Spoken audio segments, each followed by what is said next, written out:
como organizador de anoche aquí, 23 de januario 2025, presentación de obra de autor arubano Josie Trump.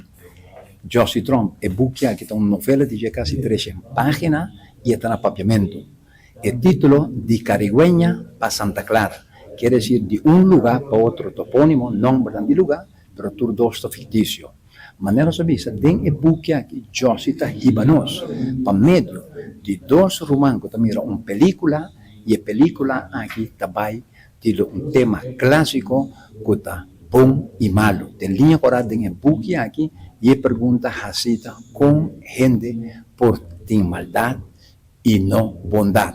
Un buque camina e usa hopi dicho, hopi proverbio, hopi palabra que está arcaico, que no tiene uso más. Está inventar palabras novo también. Te recomendar el buque aquí para que te comprar. Pues a mí te quiero originar su papel un promé que Josie Trump su obra aquí, que está de Carigüeña para Santa Clara y lo tiene después.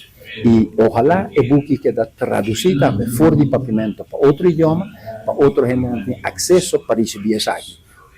Para bien, na Josie, na su familia, y es portada aquí te diseñar para su nieto Joey Wayne, y Joey Wayne persona que ave también a mi visa y va toca el piano para traernos de un ambiente de Aruba, de una localización que nos hace aquí.